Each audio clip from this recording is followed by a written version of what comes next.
Hi students, இன்னைக்கு நம்ம பார்க்க போற டாபிக் வந்துட்டு microscope. Okay? So microscope is nothing but it is just an instrument. So எதுக்கு யூஸ் பண்ற இன்ஸ்ட்ருமெண்ட் அப்படின்னா tiny objects, ரொம்ப குட்டி குட்டி ஆப்ஜெக்ட்ஸ் வந்து நல்ல பெருசா மேக்னிஃபை பண்ணி பார்க்கிறதுக்கு we are using the microscope. Okay? So for example, இப்போ bookல உள்ள லெட்டர்ஸ் வந்து ரொம்ப குட்டியா இருக்கு, அது பார்க்க தெரியல அப்படின்னா we can use the microscope. Okay? So அப்ப நம்ம பார்க்கும்போது என்ன ஆகும்னா அந்த லெட்டர்ஸ் எல்லாம் நல்ல பெருசா உங்களுக்கு தெரியும். சரியா? அது மாதிரி சின்ன சின்ன ஆப்ஜெக்ட்ஸ், ரொம்ப குட்டி குட்டி ஆப்ஜெக்ட்ஸ், வாட்ச்க்குள்ள இருக்கிற அந்த மைன்யூட் பார்ட்ஸ் இதெல்லாம் வியூ பண்ணோம்னா we can use the microscopes. ஓகேயா? ஸோ இந்த மைக்ரோஸ்கோப்பை வந்துட்டு ரெண்டா கிளாசிஃபை பண்றாங்க. என்னன்னு பாருங்க, simple microscope and another one is compound microscope. Okay? So மைக்ரோஸ்கோப்பே வந்துட்டு நம்ம என்ன பண்றாங்க, ரெண்டா கிளாசிஃபை பண்றாங்க. ஒன்று வந்து simple microscope and another one is compound microscope. So இன்னைக்கு கிளாஸ்ல வந்து சிம்பிள் மைக்ரோஸ்கோப்னா என்னன்னு பார்க்கலாம். ஓகேவா? So simple microscope is nothing but it is just a convex lens. நம்ம வந்து கான்கேவ் லென்ஸ், கான்வெக்ஸ் லென்ஸ் பார்த்துருக்கோம் இல்லையா? ஸோ அங்கே நம்ம படிச்ச அதே தான் கான்வெக்ஸ் லென்ஸ் தான் சிம்பிள் மைக்ரோஸ்கோப்னு சொல்லுவோம். ஓகே? ஸோ இந்த கான்வெக்ஸ் லென்ஸ்க்கு ஒரு கண்டிஷன் இருக்கு. என்ன அப்படின்னா, ஸோ நம்ம சிம்பிள் மைக்ரோஸ்கோப்னு யூஸ் பண்ற இந்த கான்வெக்ஸ் லென்ஸ் வந்து it must have the short focal length. அதனுடைய ஃபோக்கல் லென்த் எப்படி இருக்கணும், லாங்கரா இருக்கக்கூடாது, it must B short. Okay? ஏன் ஷார்ட்டரா இருக்கணும் அப்படின்னா, ஷார்ட்டரா இருந்தால் தான் நம்மளுக்கு டைனி ஆப்ஜெக்ட்ஸை மேக்னிஃபை பண்ணி பெருசாக பார்க்க முடியும். ஓகே? ஸோ எவ்வளோ ஷார்ட்டரா இருக்கோ அந்த அளவுக்கு நம்மளால மேக்னிஃபை பண்ணி பார்க்க முடியும். ஓகேவா? ஸோ கண்டிஷன் என்ன, it must have the short focal length. And இன்னொன்று என்னன்னா, it must place near the eyes. இப்போ புக்ஸ் இருக்கு, புக்ல உள்ள லெட்டர்ஸ் தான் நம்ம ரீட் பண்ண போறோம். நம்ம சிம்பிள் மைக்ரோஸ்கோப் கையில வச்சிருக்கோம்னு வச்சுக்கோங்க. அது வந்து எப்படி இருக்கணும், கண்ணு பக்கத்துல இருக்கணும். ஓகே? ஸோ அந்த இப்படி இந்த லென்ஸ் வந்து இவ்வளவு தூரம் வச்சுட்டு புக் அவ்வளவு தூரம் வச்சுட்டு நம்ம பார்த்தோம்னா யூஸ் கிடையாது. Okay? So it must be placed near the eyes. இந்த ரெண்டு பாயிண்ட்டும் முக்கியம். Okay? So simple microscope is nothing but it is just a convex lens and it must have the short focal length and should be placed near the eyes. சரியா? Right. So next இதனுடைய construction பார்க்கலாம். Okay? So construction என்ன, இது நம்ம simple convex லென்ஸும் கொடுத்துட்டோம். So lens மட்டும் தான் எடுத்திருக்கோம். ஓகே? ஸோ இங்க ஆப்ஜெக்ட் வந்து எங்க பிளேஸ் பண்ணோம், ஆப்ஜெக்ட் வந்து லென்ஸ் பக்கத்துல இருக்கணும். அது ஆப்ஜெக்ட் கொண்டு போய் ரொம்ப தூரமா வைக்கக்கூடாது. ஓகே? ஸோ ஆப்ஜெக்ட்ங்கிறது நம்ம எதை வச்சு இண்டிகேட் பண்ணுவோம், யூ இந்த சிம்பிள் வச்சு இண்டிகேட் பண்ணுவோம் இல்லையா? So this object should be placed within the principal focus. இப்போ ஆல்ரெடி நம்ம கான்வெக்ஸ் லென்ஸ்ல பிரின்சிபல் ஃபோக்கஸ் ஷார்ட் ஃபோக்கல் லென்த்னு சொல்லிட்டோம்.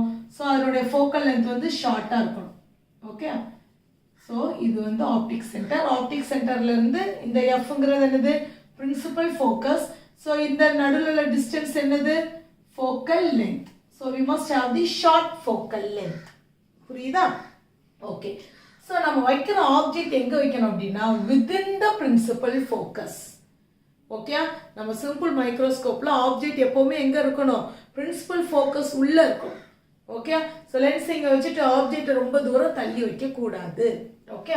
ஸோ ஆப்ஜெக்ட் வந்து நம்ம எதுல இண்டிகேட் பண்றோம், யூ அப்படிங்கிற சிம்பிள்ல இண்டிகேட் பண்ணுவோம் இல்லையா? இமேஜ் எதுல இண்டிகேட் பண்ணுவோம், V. Okay? So object should be placed within the principal focus. So இப்படி போட்டிருக்கோம். Okay? It is less than principal focus சொல்றோம். ஸோ பிரின்சிபல் ஃபோக்கஸ்க்கு உள்ளேயே நம்ம ஆப்ஜெக்ட் வைக்கணும். ஓகே? அண்ட் நம்மளோட ஐஸ் எங்க இருக்கணும், என்னன்னு பார்த்தோம், just behind the lens. Okay? அந்த லென்ஸ்க்கு பக்கத்துல தான் இருக்கணும். ஓகேவா? ஸோ இப்போ ஆப்ஜெக்ட் இந்த இடத்துல வச்சுட்டோம். ஓகேவா? பாருங்க. ஸோ இங்க ஆப்ஜெக்ட் இருக்குன்னு வச்சுக்கோங்க. So this is A, this is B. சரியா? ஓகே. ஸோ இப்போ லென்ஸ் பக்கத்துல ஆப்ஜெக்டை வித்தின் பிரின்சிபல் ஃபோக்கஸ் வச்சோம்னா நம்மளுக்கு அந்த ஆப்ஜெக்டுடைய இமேஜ் எங்க கிடைக்கும். ஸோ நம்ம இதுக்கு முன்னாடி நம்ம ப்ரீவியஸ் வீடியோஸ்ல பார்த்துருக்கோம். So refraction of light through convex லென்ஸ்ல. ஸோ அதோட ஜஸ்ட் நம்ம ரீகேப் பண்ணிடலாம். இப்போ ஒரு லென்ஸ் இருக்குன்னு வைங்க, கான்வெக்ஸ் லென்ஸ். இப்போ ஆப்ஜெக்ட் வந்து இன்ஃபினிட்டியா இருந்துச்சுன்னா ஸோ இதை நம்ம மார்க் பண்ணிக்கலாம், எஃப். ஓகே? ஸோ இது 2f, இங்க 2fன்னு எடுத்துக்கிடுவோம். ஸோ இப்போ சப்போஸ் இன்கேஸ் ஆப்ஜெக்ட் வந்து இன்ஃபினிட்டியா இருந்துச்சுன்னா அந்த ஆப்ஜெக்டோட இமேஜ் நமக்கு எங்க ஃபார்ம் ஆகும்னு பார்த்தோம்.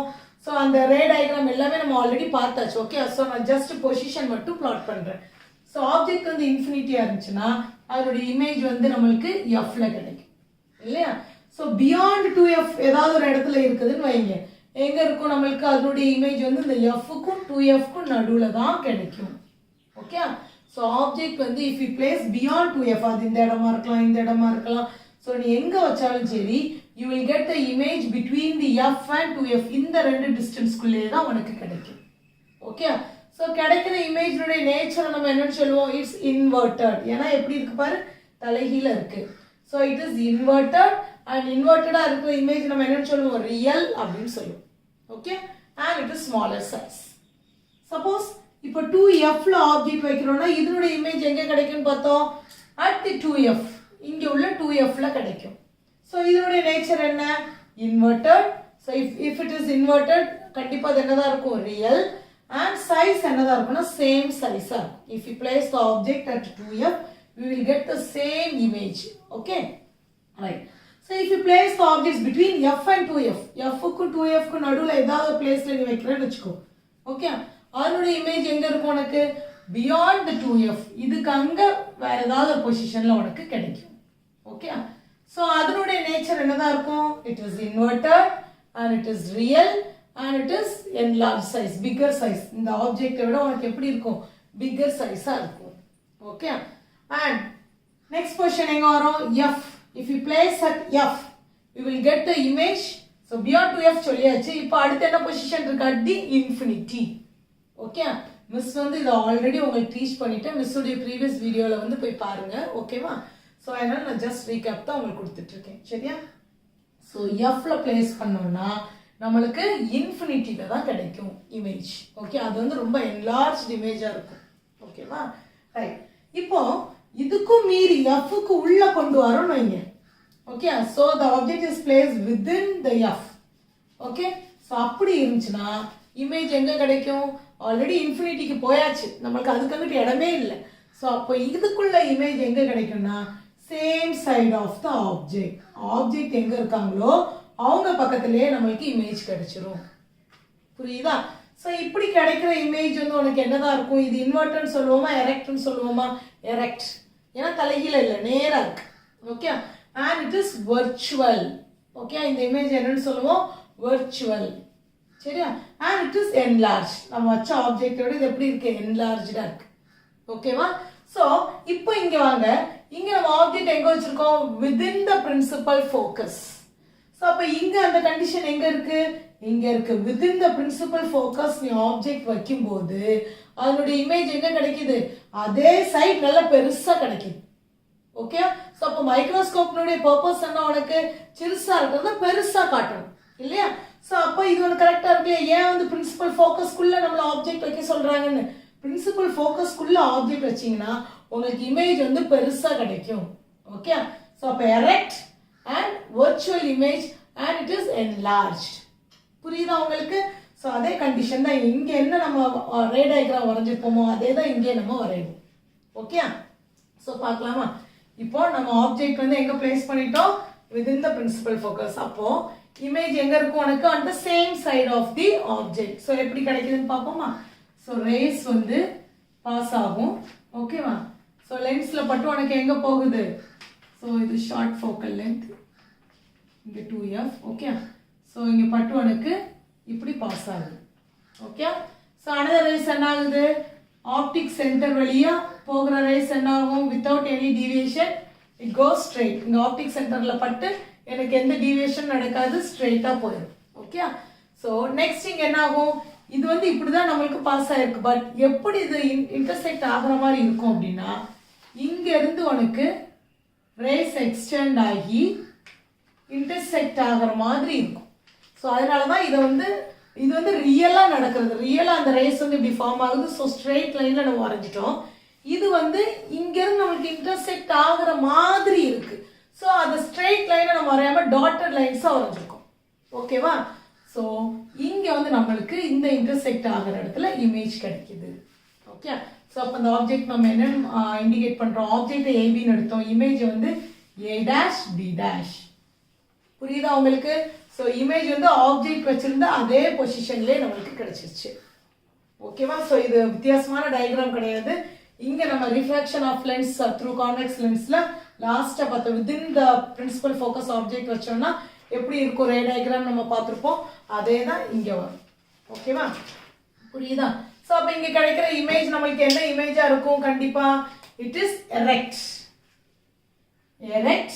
virtual ஏனா it is not a real image it is a virtual image and it is larger in size so you can write it is enlarged in size புரியுதா so that's all about the simple microscope so object வந்து நம்ம எங்க வைக்கணும்னு பாத்துக்கோங்க within the principal focus so image உனக்கு same sideல கிடைக்குது and என்ன மாதிரியான image கிடைக்கும் erect virtual and enlarged and இந்த distance நம்ம என்னன்னு மார்க் பண்ணுவோம் அப்படினா optic centerல இருந்து இந்த image கிடைச்ச இந்த distance வந்து d அப்படினு மார்க் பண்ணிக்கிறோம் okay so d is nothing but it's denoting the least distance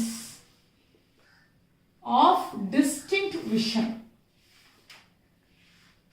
okay least distance of distinct vision அதான் நம்ம d ன்னு சொல்லுவோம் okay so least distance of distinct vision னா என்ன நம்மளால எந்த least distanceல நம்மளால ஆப்ஜெக்ட்டை கிளியரா பார்க்க முடியுது okay so normal eye-க்கு அந்த least distance என்னன்னா 25 cm 25 cmல நீ ஆப்ஜெக்ட் வைக்கும்போது உன்னால கிளியரா பார்க்க முடியும் okay அதுக்கு உள்ள கொண்டு வந்துட்ட அப்படினா நமக்கு கிளியரா இருக்காது ஐ ஸ்ட்ரெயின் ஆகும் ஓகே சோ இந்த d-ங்கிறது எதை இன்டிகேட் பண்ணுது அப்ப least distance of the distant vision so normal eyes-க்கு அந்த values வந்து d is equal to 25 cm okay இந்த simple microscope உடைய uses என்னன்னு பார்த்துக்கலாம் நம்ம bookல கொடுத்த பாயிண்ட்ஸ் வந்துட்டு இப்போ வாட்ச் வந்து ஆல்ரெடி டைனி ஆப்ஜெக்ட் ஸோ அதில் உள்ள இருக்கிற அந்த பார்ட்ஸில் ஏதாவது ஒரு ரிப்பேர் பண்ணணும் அப்படின்னா அது கண்டிப்பாக என்ன தேவை சிம்பிள் மைக்ரோஸ்கோப் தேவை ஸோ வாட்ச் ரிப்பேரர்ஸ் வந்து மைக்ரோஸ்கோப் யூஸ் பண்ணுவாங்க அண்ட் ஜுவல்லரி ஷாப்பில் நம்ம ஜுவல்ஸ் வந்து மைன்யூட் ஒர்க் பண்ணியிருப்பாங்க இல்லையா